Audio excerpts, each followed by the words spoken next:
Hello friends, in this video we are going to cover the theme 2, which is physical quantities and measurements.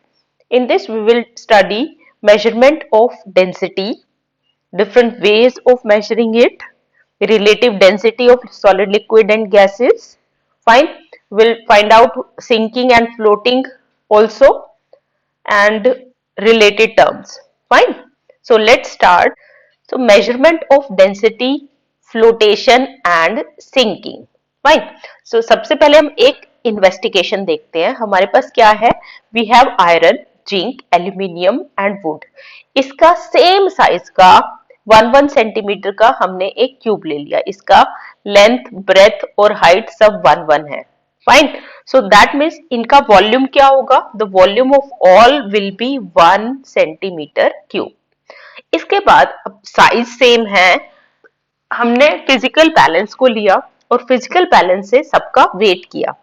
जब wait किया हमने physical balance को use करके तो we find out that the weight of iron cube was 7.6 gram. तो जो ये था इसका था हमारे पास 7.6 ग्राम. जो जिंक का था 4.2 ग्राम. एल्यूमिनियम का वेट आया 2.7 ग्राम एंड वुडन का 0.8 ग्राम. फाइन. अब साइज तो सेम था, लेंथ, ब्रेथ, हाइट सब कुछ सेम था, फिर भी सबका वेट जो था वो अलग अलग आया. अब वो क्यों? ऐसा क्यों हुआ भाई? जब साइज सेम है तो वेट भी तो सेम आना चाहिए था, बट ऐसा नहीं हुआ. सो दैट मीन्स कुछ तो थ्योरी है जो प्रूव करेगी कि साइज सेम होने के बावजूद भी why the weight is coming different. That means जो आयरन है, if this is your iron, iron में जो नंबर ऑफ मॉलिक्यूल्स हैं आयरन के which is inside it, they are more, they are very high in number as compared to zinc, aluminium and wood. ठीक है ना? सो आयरन में सबसे ज्यादा मॉलिक्यूल है. जितने ज्यादा मॉलिक्यूल होंगे उतना ही वेट होगा. यानी कि इस छोटे से साइज में ही the number of molecules are very high in case of iron. They are less as compared to iron in zinc, then aluminium and then wood. Wood का सेम साइज का 0.8 ग्राम ही वेट है. That means इसमें बहुत कम इसके molecules available है. May be one is at this place, other is at other place. तो दिस वे. सो जो नंबर ऑफ मॉलिक्यूल्स है in a particular size, they are going to show what will be the weight of the particular object. Fine. So with this background, let's start. What is density? Now density is mass per unit volume. mass per unit volume हम बोलते हैं density को. यानी कि एक particular fix volume है, उसका मास कितना है we can easily find out. उसका वॉल्यूम हम इजीली फाइंड कर सकते हैं. तो mass per unit volume, that will be the density. Where mass कितने मॉलिक्यूल्स जो है, how many molecules of that are inside the particular volume. Fine. So that is your density. If m is your mass, v is your volume and d is your density, then that will be mass per unit volume. So density is mass per unit volume. That means how much molecules are present under a particular size. Fine. Now density जैसे कि उसका है mass per unit volume, ऐसी ही इसकी units होंगी. In CGS system it will be gram per centimeter cube. इसको हम ग्राम per centimetre cube भी लिख सकते हैं, या फिर ग्राम सेंटीमीटर -3 ऐसे भी इसको लिख सकते हैं. देन एसआई यूनिट क्या हो जाएगी इसकी? Kilogram per metre cube and kilogram per metre cube. Fine. और अगर हमें कन्वर्ट करना है, if you want to convert CGS into SI और vice versa, how you can do? 1 kilogram per metre cube क्या हो जाएगा? 1 kilogram over 1 metre cube. 1 kilogram is 1000 and this is 100 centimetre cube. तो इसको करेंगे तो हमारे पास क्या आएगा? 1 kilogram per metre cube is equal to 1/1000 gram. Simply आप ये वाला जो है यूज कर सकते हो कि अगर 1 gram centimetre cube will be equal to 1000 kilogram per centimetre sorry metre cube. ठीक है, सो अगर ग्राम है तो 1000 किलोग्राम में वो कन्वर्ट हो जाएगी। Now here from this table you can see the density of different materials. Like solid के केस में कॉर्क की जो डेंसिटी है that is 0.25, wood 0.68, ice 92, aluminium 2.7, zinc 4.2, iron 7.8, brass 8.4। Metals के केस में कॉपर, सिल्वर, लेड 11.5, गोल्ड 19.3 की उसकी density होती है। ऐसे लिक्विड के केस में देखो alcohol 0.78, water 1। This is very important because in relative terms we used to compare the things densities with water.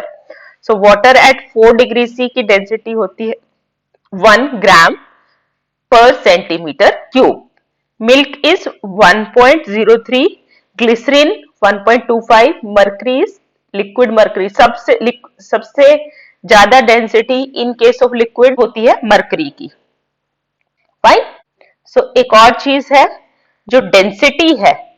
अब इसके केस में अगर if you see here in case of density, density is mass per unit volume, यानी कि अगर mass बढ़ेगा, if mass increases density will increase.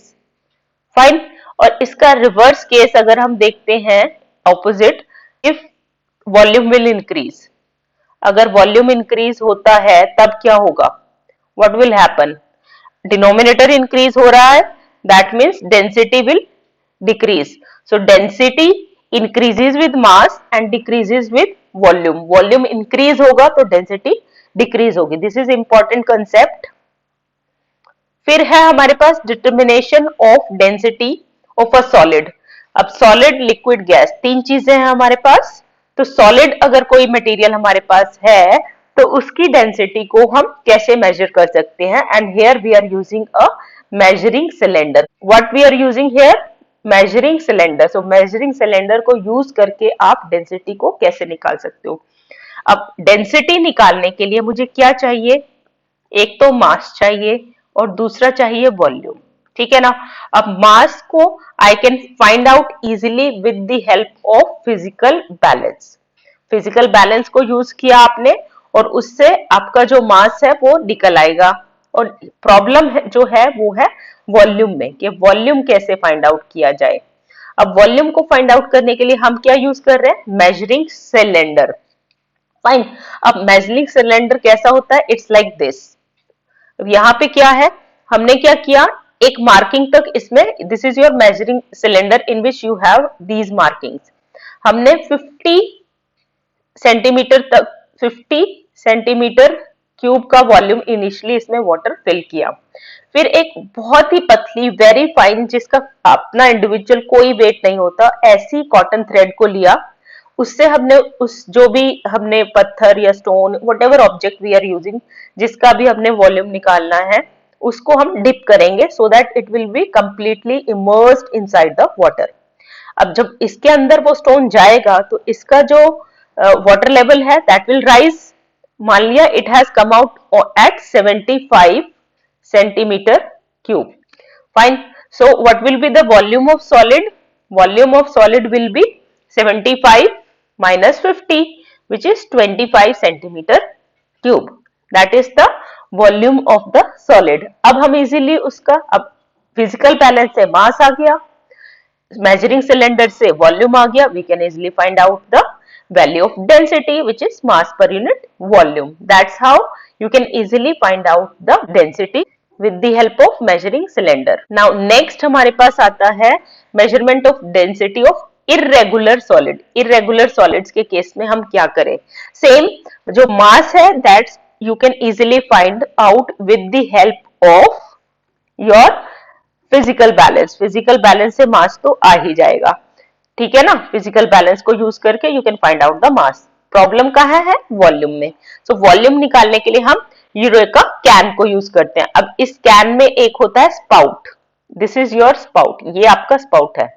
हमने क्या किया, यूरेका कैन में वाटर को फिल किया till it will start overflowing, जहां तक इसका मैक्सिमम साइज है यहां तक हमने इसके पानी को, वाटर को फिल कर दिया।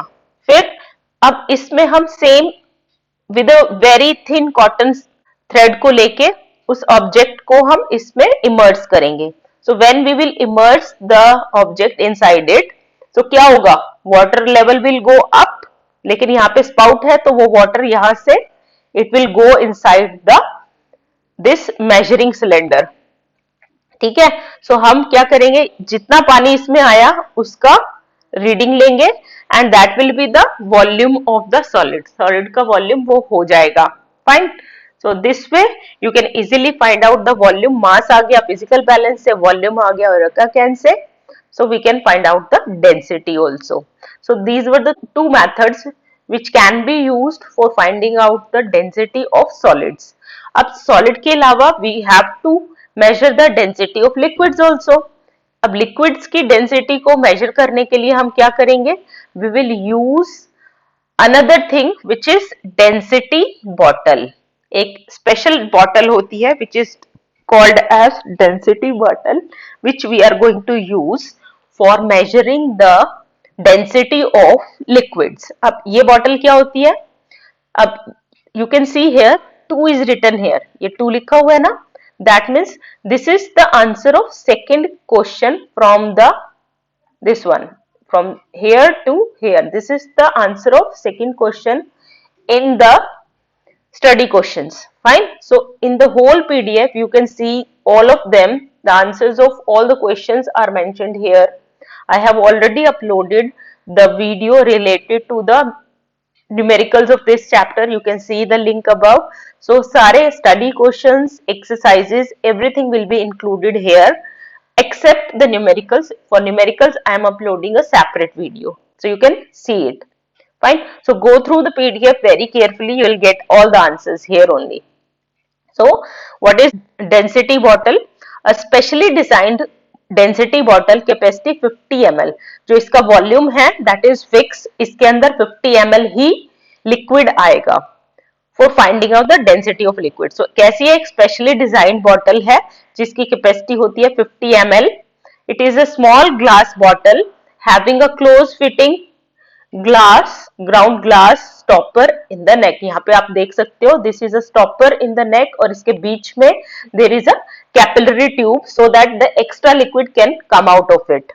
फाइन, सो एक बॉटल हो गई, बॉटल के ऊपर एक स्टॉपर है और स्टॉपर के अंदर एक कैपिलरी ट्यूब है एक्स्ट्रा लिक्विड को बाहर निकालने के लिए, to drain out the extra liquid. अब इसको यूज कैसे करते हैं, सबसे पहले हमने क्या किया, अच्छे से इसको वॉश किया, wash the density bottle with distilled water और उसको फिर हमने हॉट एयर से ड्राई कर दिया। ड्राई करने के बाद हम उस पर स्टॉपर लगा देंगे and will find out the mass of it using the balance, physical balance को यूज करके उसका मास निकालेंगे। मान लिया वो मास है m1। फाइन, फिर हमने क्या किया, इसको fill the density bottle with distilled water completely and then insert the glass stopper. और बाहर भी हो सकता है पानी कुछ गिर गया हो, वाटर ड्रॉपलेट्स हो, तो उसको अवॉइड करने के लिए we will wipe it off, बाहर से इसको अच्छे से साफ कर देंगे ताकि वो बाहर गिरा हुआ पानी पूरा सूख जाए and will find out its mass using physical balance. मान लिया वो है m2, सो एम्प्टी बॉटल का था m1, empty bottle plus water का है m2। फिर pour of the water from the density bottle, water को हमने निकाल दिया, अच्छे से हॉट एयर से उसको ड्राई किया और उसके बाद जो भी लिक्विड हमने जिसकी डेंसिटी निकालनी है उस लिक्विड को इसमें फिल किया। लाइक आपको क्वेश्चन आंसर्स में है कि कैरोसिन का कैसे फाइंड आउट करोगे using density bottle, so liquid की जगह हम लिख देंगे कैरोसिन। फाइन, सो कैरोसिन का अगर या कोई भी लिक्विड का फाइंड आउट करना है तो वाटर को हटाया, उसको ब्लो ड्राई किया and then we have filled it with kerosene.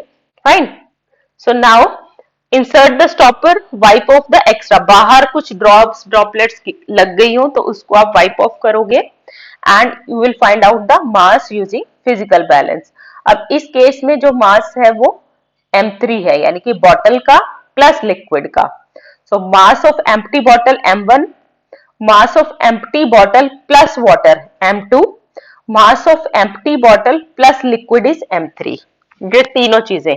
और अगर हमें सिर्फ वाटर का निकालना तो है तो क्या करेंगे हम, ये बॉटल प्लस वाटर में से हम खाली बॉटल का माइनस कर देंगे. सो M2 minus M1. So you know that 1 gram is equal to 1 centimeter cube. Fine. So M2 minus M1 gram will be M2 minus M1 centimeter cube. यानी कि जो वाटर वो बॉटल है वो उसका वॉल्यूम और वाटर का वॉल्यूम दोनों का वॉल्यूम सेम है. वॉल्यूम ऑफ वाटर और volume of water and volume of bottle दोनों सेम है, which is M2 minus M1 centimetre cube. अब हमें तो फाइंड आउट करना है लिक्विड की डेंसिटी. तो वॉल्यूम ऑफ लिक्विड क्या हो जाएगा, volume of liquid and volume of water भी सेम होगा क्योंकि सेम बॉटल में हमने उसको फिल किया है, बॉटल का साइज सेम है तो उसका भी वॉल्यूम सेम होगा. That will B M2 minus M1. सो तीनों सेम हो गया, volume of water, volume of bottle and volume of liquid तीनों सेम है. Now the mass of liquid only will be M3 minus M1. ये देखो bottle plus liquid का था M3, अगर इसमें से हम कर देंगे M1 माइनस तो हमारे पास सिर्फ लिक्विड का मास हो जाएगा. सो हमारे पास लिक्विड का मास भी है, we have the liquid mass, we have the volume also, so we can find out the density. Density will be mass of liquid by volume, M3 minus M1 by M2 minus M1 gram per centimeter cube. इसके base पे you'll get the numericals. Fine. So you'll have to find out the volume and mass with the given data. Like if the mass of the liquid is 42 gram, volume of the liquid is 50, then density will be mass per unit volume 42 upon 50, which is 0.84 gram per centimeter cube. Fine. इसको अगर हमने kg per meter cube में convert करना हो तो 0.84 multiplied by 1000, so it will be 840 kilogram per meter cube. Fine. That will be your answer अगर इसको आपको SI यूनिट में कन्वर्ट करना हो तो. Fine. Next is variation of density of liquid and gases with the temperature. अब we will see the effect of temperature, how the temperature is affecting the density of liquids and gases. अब आपको पता है liquids and gases expands with temperature. If we talk about solids, solid के case में intermolecular force is very strong and they are tightly packed. The space is very less. Fine. In case of solids. So अगर temperature rise भी होता है so there volume doesn't change much, इसीलिए density पर उनकी ज्यादा effect नहीं आता है when we are talking about solids. But in case of liquids and gases there is a large change in volume with temperature. So आपको पता है that density is equal to mass per unit volume. अगर volume increase होता है तो density will decrease. Fine. अगर denominator decrease होगा या इंक्रीज होगा, here it is increasing, denominator increase होता है तो जो आपकी वैल्यू है वो डिक्रीज हो जाएगी. सो यहाँ पर जैसे जैसे टेम्परेचर बढ़ेगा वॉल्यूम भी बढ़ेगा, मास तो सेम है.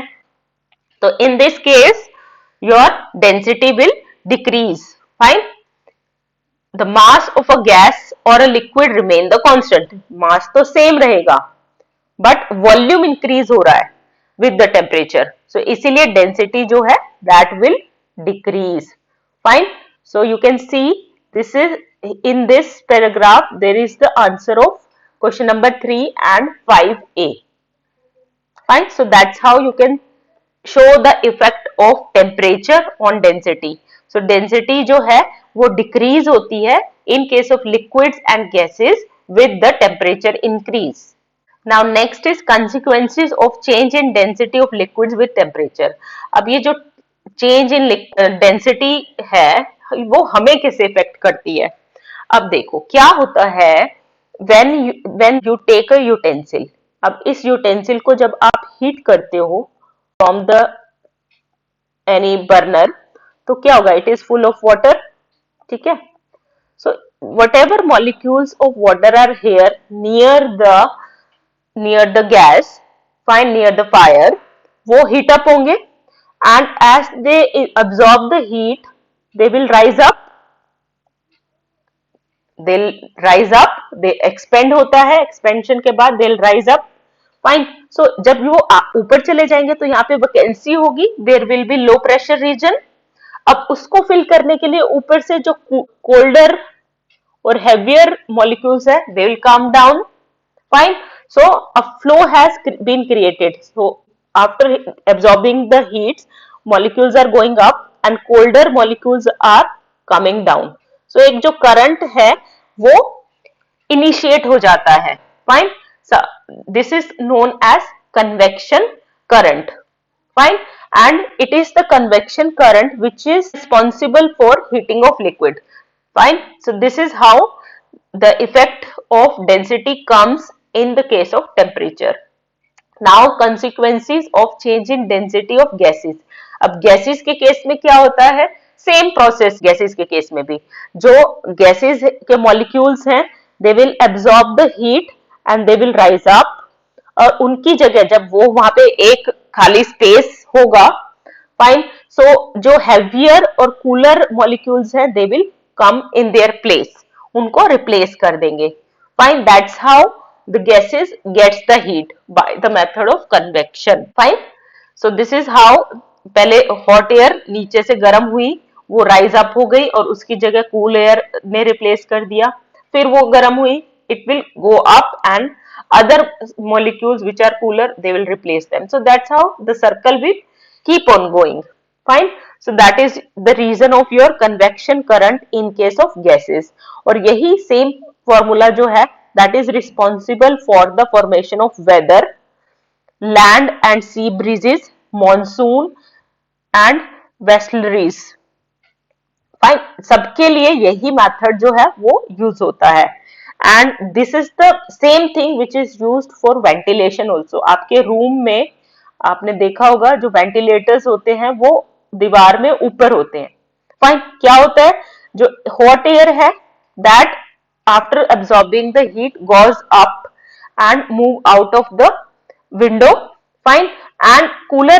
air replaces it, fine। so that's how the same process used to keep your place cool। now we have the concept of land breeze and sea breeze। अब दोनों में land breeze जो land से शुरू होती है, move from land to sea, sea breeze जो sea से start होती है, moves from sea to land। so let's see, first one is your sea breeze। sea breeze कहाँ है आपकी, this one is your sea breeze। so क्या होता है during the day time, सबसे पहले sea breeze होती क्या, अभी जैसे मैंने आपको बताया, sea breeze is a wind which blows from the side of the sea towards the land, from sea to land, that is your sea breeze। इसका opposite from land to sea, that is your land breeze। so land breeze is a wind which blows from land towards the sea during the night, और ये day time में होती है आपकी। अब ये होता क्यों है, अब डे टाइम में क्या होता है, sun rises and shines equally on earth surface as well as on the sea। जितना जो अर्थ सरफेस है, लैंड है और जो सी है, दोनों पर सन रेज इक्वल आती हैं। If this is your son, ठीक है ना। अब वो क्या करेंगी, सी को भी हीट करेंगी और लैंड को भी हीट करेंगी। लैंड जो है वो बहुत जल्दी गर्म हो जाती है, ठीक है ना। लैंड क्या होगी, land gets heated very rapidly. तो अगर अब यहाँ पे जो एयर है वो जल्दी गर्म हो जाएगी, उसके मॉलिक्यूल्स क्या होंगे, दे विल राइज अप, ठीक है ना। लैंड के ऊपर जो भी एयर है वो, क्योंकि लैंड हीट हो चुकी है, अब वो उस एयर को भी गर्म कर देंगे and they will rise up. तो यहाँ पे क्या होगा, लो प्रेशर रीजन बन जाएगा। सो उसकी वजह से सी पर जो कूलर एयर है दैट विल गो देयर, उसको रिप्लेस करने के लिए। Again this will be heated, this will rise up, and again sun की तरफ से cooler air will go on the land. So that's how it will, the circle will keep on going। so land से क्या हुआ, this one, air over the land warms and rises up. फिर next step, warm air moves out of the sea to replace the descending cool air. So warm air ऊपर चलेगी तो cool air उसको replace करेगी. फिर air cools, अब जब वो जो मॉलिक्यूल्स, गर्म मॉलिक्यूल सी के ऊपर से जाएंगे तो वाटर के इफेक्ट से वो दोबारा से कूल डाउन हो जाएंगे. Fine, and they will again replace the hotter air. So this way जो सी से लैंड की तरफ एयर ब्लो होगी, that is known as sea breeze. फिर है हमारे पास land breeze.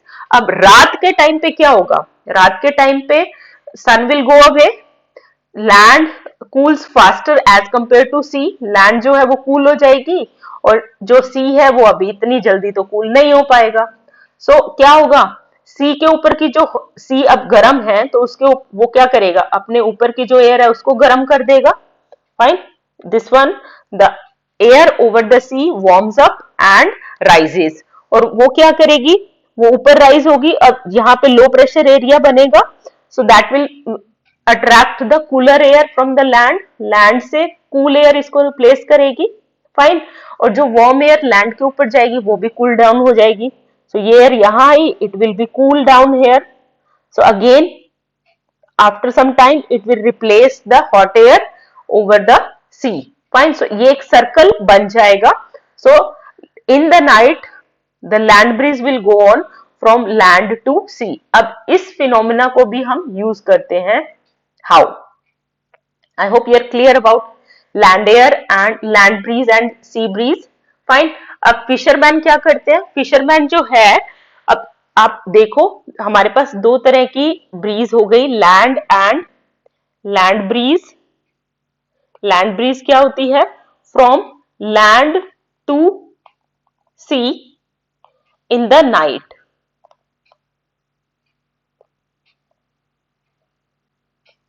In the night, ठीक है. और इसका अपोजिट हमारे पास होता है sea breeze, which goes from sea to land in the day.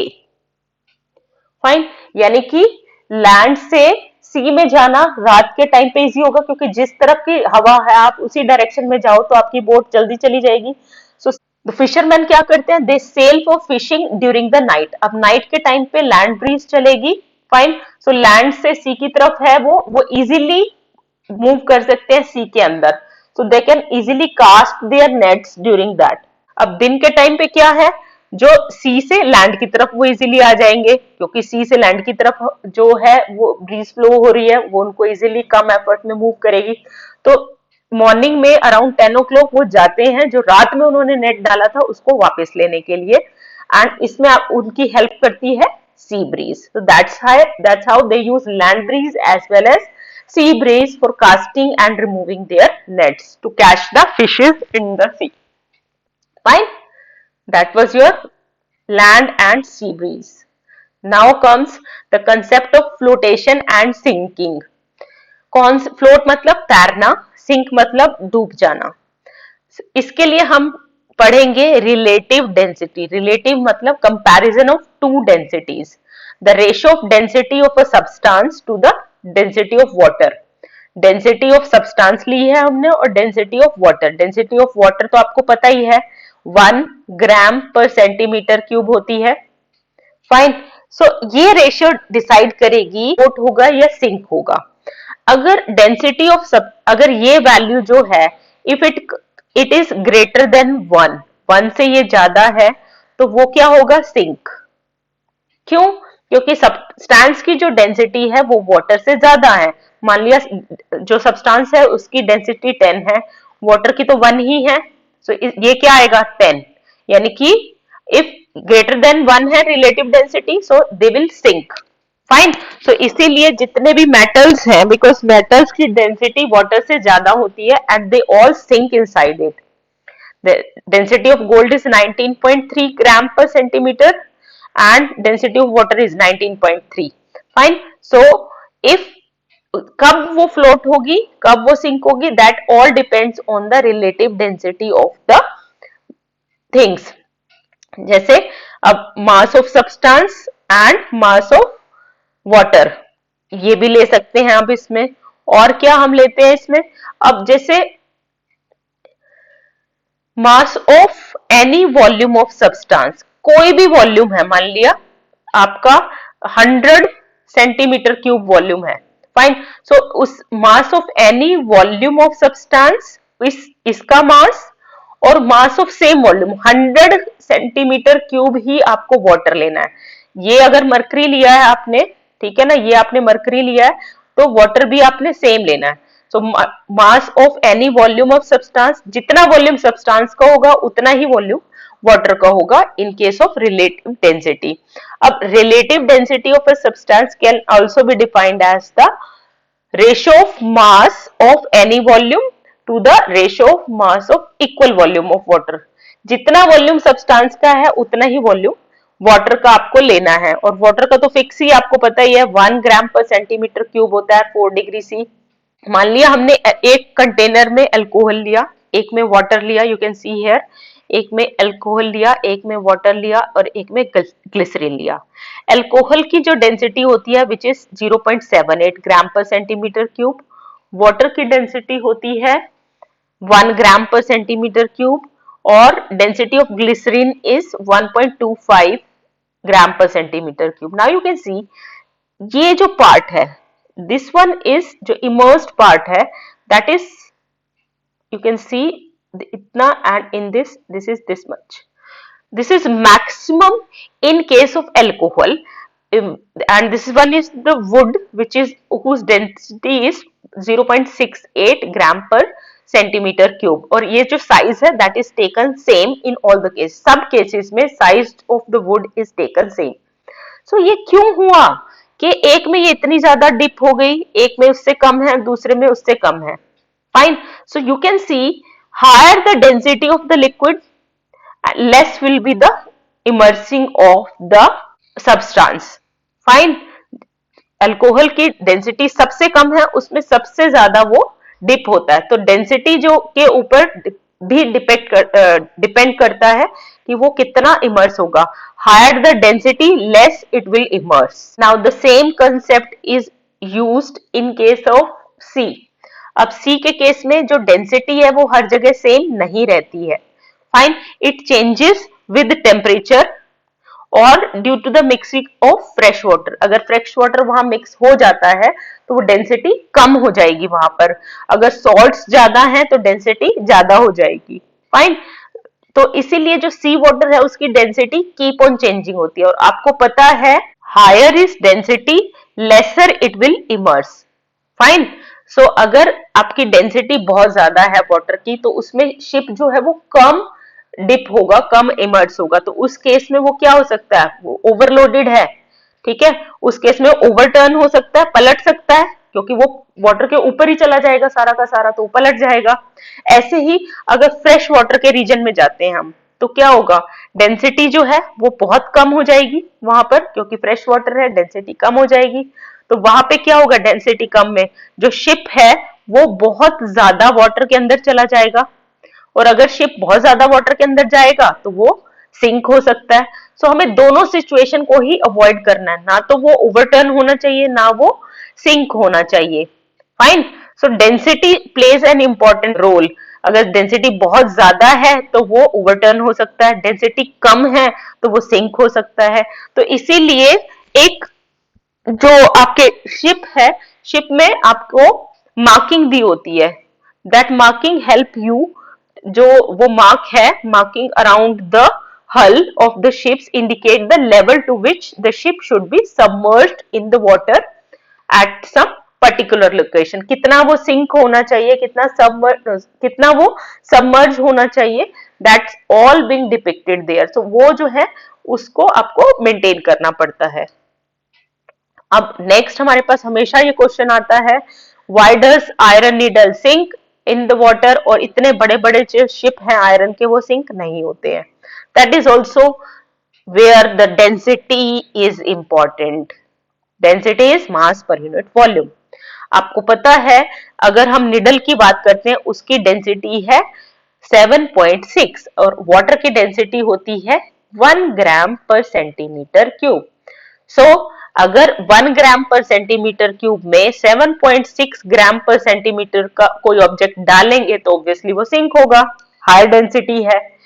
अब शिप के केस में क्या होता है, इन केस ऑफ शिप हम क्या करते हैं, it is hollow from inside, अंदर से वो होलो होता है, ठीक है ना। सो इस केस में इसका वॉल्यूम आपको पता है, density is equal to mass per unit volume.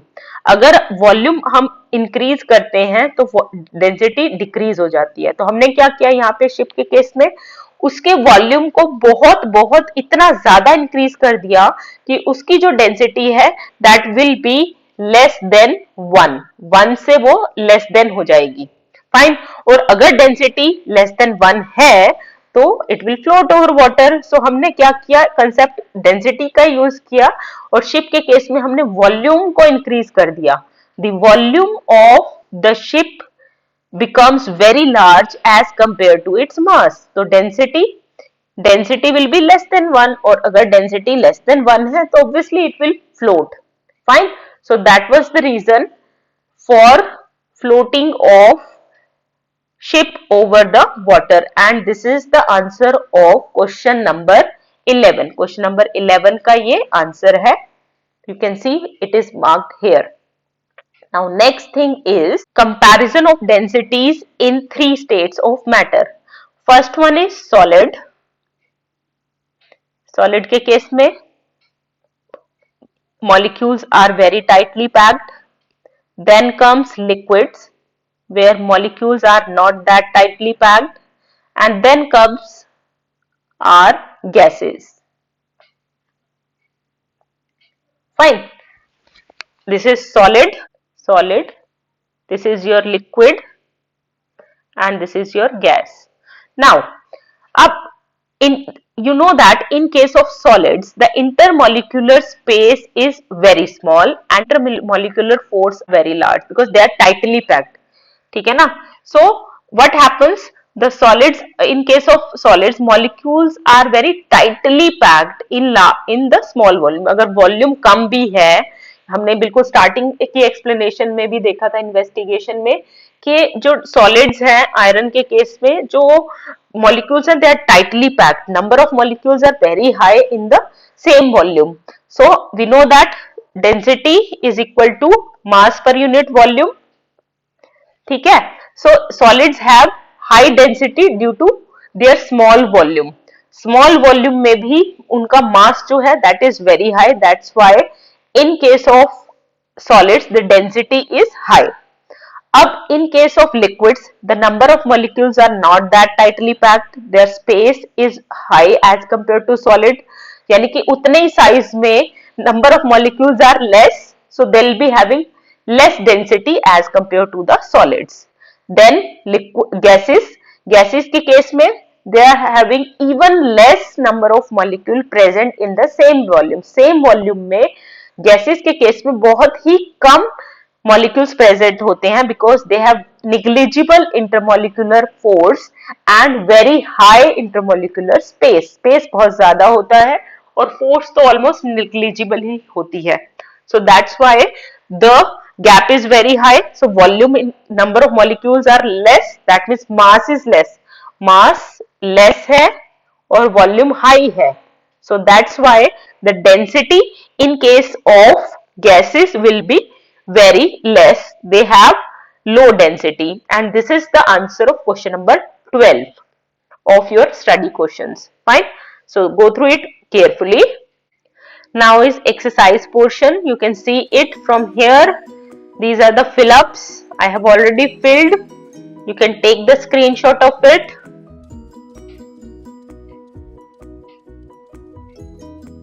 You can take the screenshot of it and fill it in your book.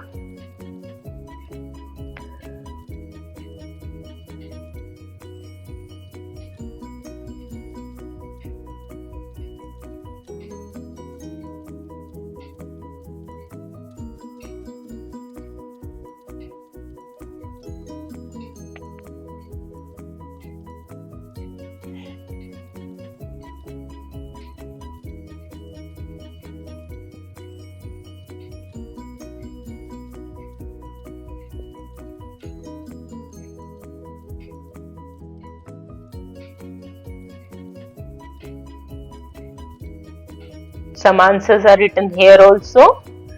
You can see I have already uploaded the video related to these numericals. All these numericals I have already uploaded.